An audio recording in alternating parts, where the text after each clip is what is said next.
Oke, Assalamualaikum warahmatullahi wabarakatuh. Perkenalkan, nama saya Muhammad Fathur Razi dan ada teman saya yang bernama Alivia Putri dan juga ada Naili Fakhria, mahasiswa ekonomi syariah di UIN Sunan Ampel. Di sini kami akan menjelaskan dan memperjelas teori biaya produksi dalam perspektif Islam.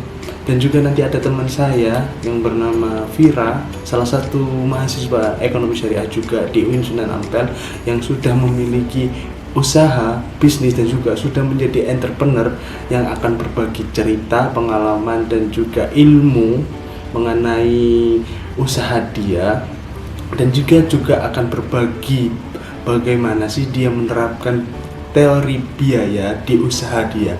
Oke, langsung saja teman kami Naili akan menjelaskan apa itu perbedaan antara teori biaya dalam perspektif Islam dan juga konvensional.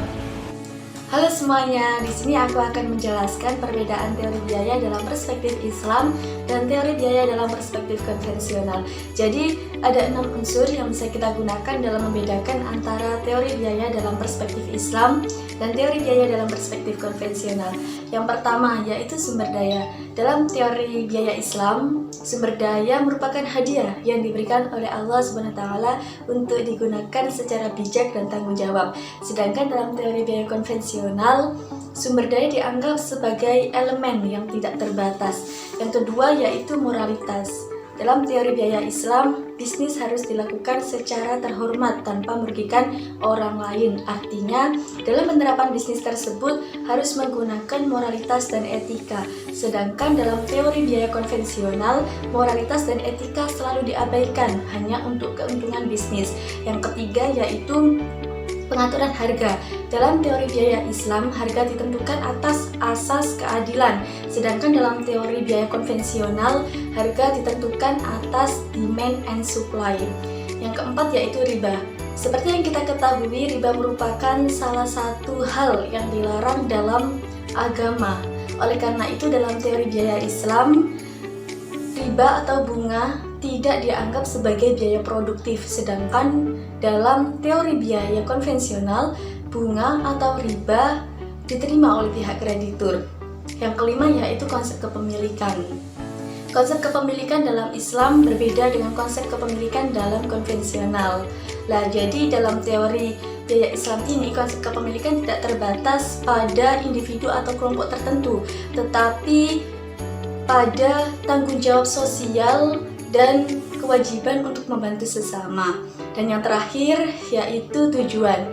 Tujuan dari teori biaya Islam dan tujuan dari teori biaya konvensional ini memiliki perbedaan, yaitu dalam teori biaya Islam tujuannya itu tidak hanya semata-mata untuk mendapatkan keuntungan secara finansial, tetapi juga bagaimana bisa menciptakan ekonomi yang seimbang, berkelanjutan, dan berwawasan lingkungan. Sedangkan dalam teori biaya konvensional, mereka hanya semata-mata untuk mendapatkan keuntungan sesegera mungkin tanpa memperhatikan faktor lingkungan dan sosial. Sekian perbedaan teori biaya dalam perspektif Islam dan teori biaya dalam perspektif konvensional. See you! Oke, terima kasih kepada Naili yang sudah menjelaskan perbedaan antara konvensional dan juga syariah. Oke, langsung saja kita ke narasumber kami yang ingin menjelaskan dan berbagi pengalaman dia di usaha dia. Langsung saja kita lihat videonya. Assalamualaikum warahmatullahi wabarakatuh. Halo teman-teman, jadi di sini kami akan mewawancarai mahasiswa UIN Sunan Ampel Surabaya, Fakultas Ekonomi dan Bisnis Islam sebagai seorang ini yang sudah terjun di dalam UMKM, yaitu bisnis frozen food, yaitu Kak Vira Yulia Putri. Di sini kami sudah kedatangan Kak Vira yang akan membagikan informasi dan juga sharing-sharing ilmu nih mengenai bisnis UMKM yaitu frozen food.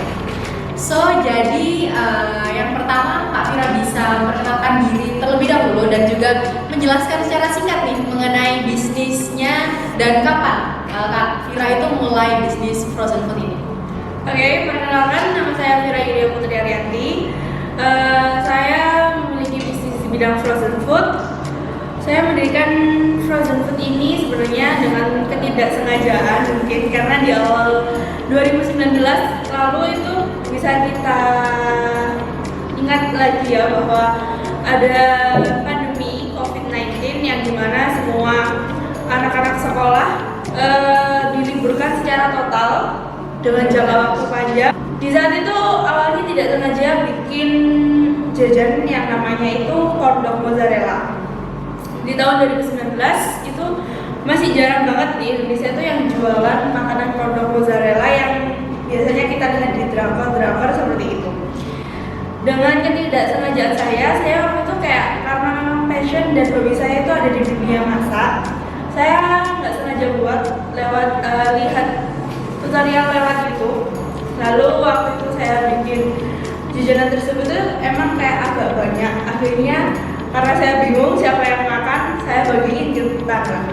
Setelah saya bagikan ke tetangga, ternyata tetangga saya itu kayak mengapresiasi bahwa mereka itu jarang lihat makanan seperti ini dan jarang merasakan ternyata bisa diterima di lidah tetangga saya. Terus akhirnya dengan ketidaksengajaan tersebut tetangga saya itu tiba-tiba bilang, kenapa nggak dijual aja? Karena di Indonesia kan belum ada jajanan seperti ini, seperti itu.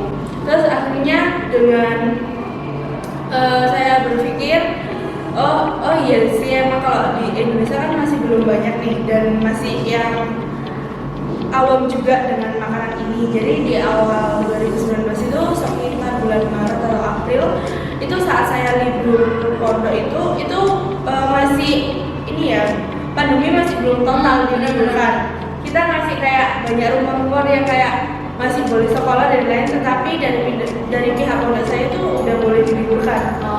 Dan di saat itu saya membuat dan iseng aja sebenarnya kayak open pre-order. PO gitu. Iya, saya sebenarnya di WhatsApp, di Instagram, dan saya minta bantuan ke teman-teman saya buat kayak sebarin pamflet di Instagram mereka atau di story WhatsApp mereka. Ternyata di luar nalar dugaan sebenarnya. Jadi tiba-tiba banyak banget dan bahkan sampai membludak ternyata pesanannya. Di awal itu saya ingat banget di bulan April awal produksi saya buat corn dog mozzarella itu saya langsung produksi sekitar 130 tusuk corn dog. Nah, untuk selanjutnya nih masih di teori biaya dalam Islam. Mengenai penjabaran biaya jangka pendek dan juga variabelnya, bisakah Kak Fira nih berbagi mengenai kisaran berapa aja sih biaya jangka pendek yang dikeluarkan dalam produksi bisnis Kak Fira ini?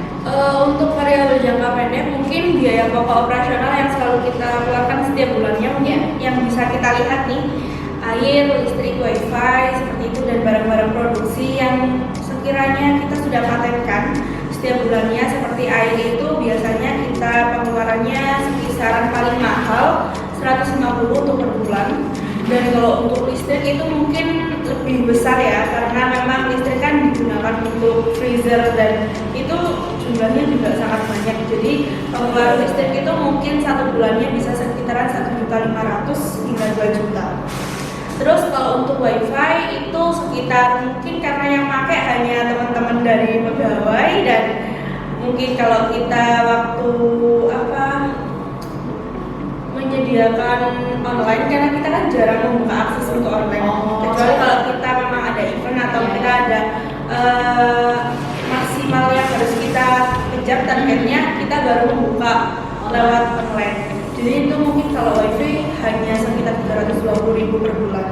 Kalau untuk produk-produk sendiri biasanya karena memang kita bekerja sama dengan PT-PT seperti Garnadi, terus PT-PT sosis yang memang sudah udah ternama kayak CEM dan lain-lain. Itu mungkin kalau untuk biaya ambil dari mereka per bulannya setiap PT sudah saya batasi bahwa hanya 1 juta hingga 2 juta saja karena memang nggak semua produk dari mereka itu kita jual secara total gitu.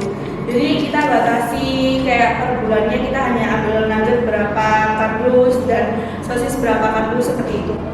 Untuk seumpama aja ini salah satu produk aku yang aku ambil adalah bakso aci ya. Yeah. Semakin banyak barang yang kita ambil, maka biaya modal yang kita keluarkan juga semakin sedikit karena harga per pieces dengan harga grosir itu berbeda.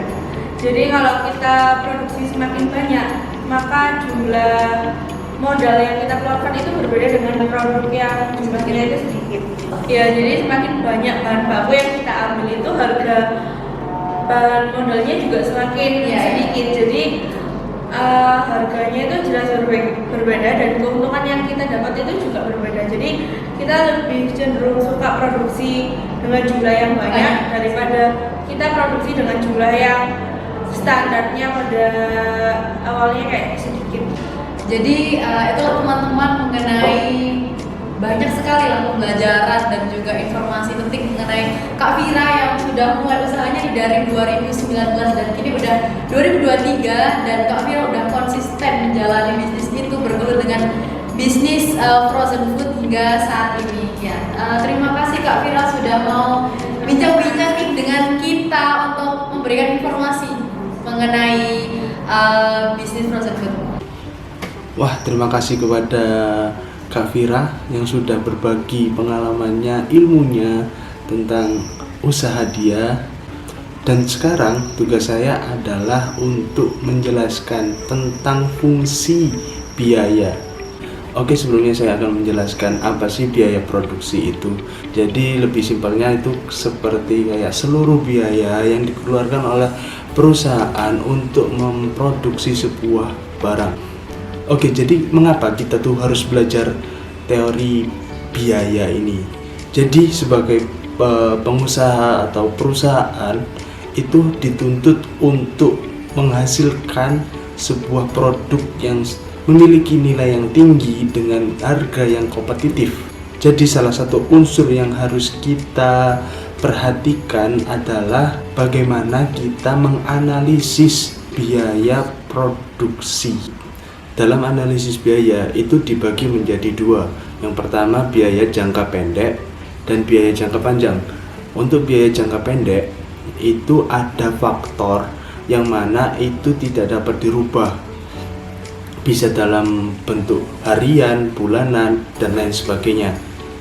Dalam biaya jangka pendek, konsep biaya itu dibagi menjadi yang pertama biaya tetap total. Dari namanya kita bisa mengetahui definisinya, yaitu ada biaya yang mana itu tidak dapat berubah-ubah. Misal apa? Sewa gedung, internet, listrik, air, dan lain sebagainya. Yang mana itu biayanya itu bakalan tetap, berapapun kuantitas produk yang kita keluarkan itu biayanya bakalan tetap. Yang kedua ada biaya variable total, yang mana ini dapat berubah-ubah tergantung kuantitas yang dihasilkan.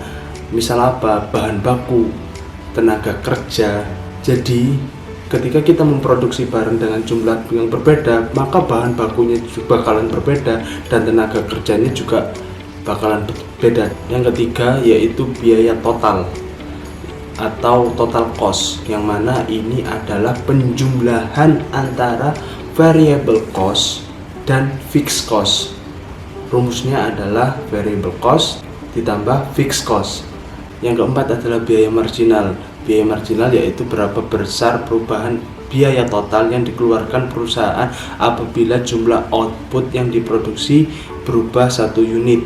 Secara matematis ditulis MC, marginal cost, sama dengan delta cost atau delta biaya dibagi dengan delta kuantitas.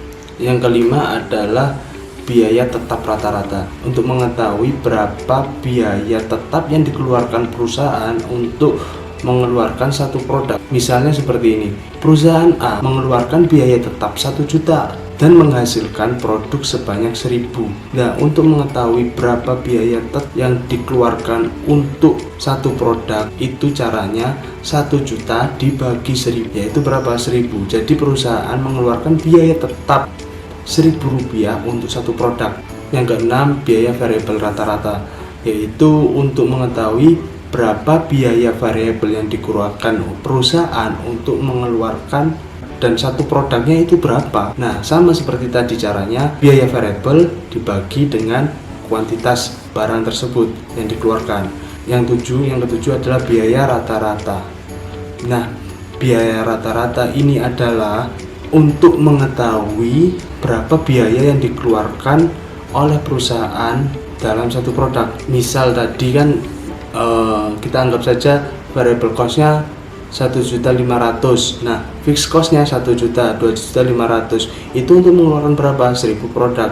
Jadi kita nggak tahu berapa satu produk itu bebannya berapa, biaya yang dikeluarkan perusahaan itu berapa untuk satu produk ini. Nah, untuk mengetahuinya itu tadi total cost-nya kan 2.500, totalnya 2.500 dibagi 1.000 itu 2.500. Maka bisa disimpulkan bahwasanya perusahaan itu mengeluarkan 2.500 untuk mengeluarkan satu produk.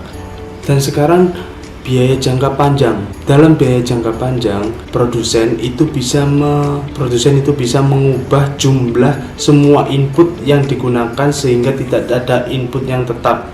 Jadi produsen itu bisa mengkombinasi antara fixed cost dan variable cost untuk menghasilkan biaya yang paling efisien.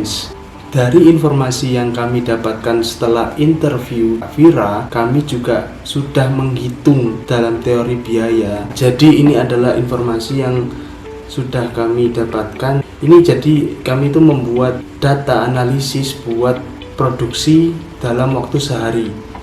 Total fixed cost-nya adalah 75.000. Kenapa 75.000? Dari interview Kak Vira tadi kita dapat bahwasanya untuk mengeluarkan biaya fixed cost-nya itu adalah 2.250.000. Nah, 2.250.000 ini dibagi dengan 30. Kenapa dibagi dengan 30? Karena saya menggunakan biaya jangka pendek dalam waktu harian. Dan untuk memproduksi dalam jumlah 0, Kak Vira akan tetap membayar 75.000. Nah, variable cost-nya 0, habis itu total cost-nya 75.000. Dan ketika Kak Vira itu memproduksi 250 produk, Kak Vira membutuhkan 5 pekerja. Total variable cost-nya itu 1.125.000 dari 500.000 dari bahan bakunya termasuk gas, tepung, ayam, dan bumbu-bumbu lainnya, dan juga biaya untuk membayar pekerja. Habis itu total cost-nya adalah 1.200. Dari mana? Dari total fixed variable cost dengan total fixed cost tambahan. Average cost 4.800. Jadi kita bisa simpulkan bahwasanya Kak Vira ketika memproduksi 250 produk, total yang dikeluarkan adalah 1.200. Untuk mengetahui satu produknya itu berapa, itu kita bagikan total cost-nya dengan jumlah produksi 1.200.000 dibagi dengan 250, yaitu 4.800. Ya, seperti itu yang bisa saya dan teman-teman saya sampaikan. Terima kasih atas perhatiannya. Assalamualaikum.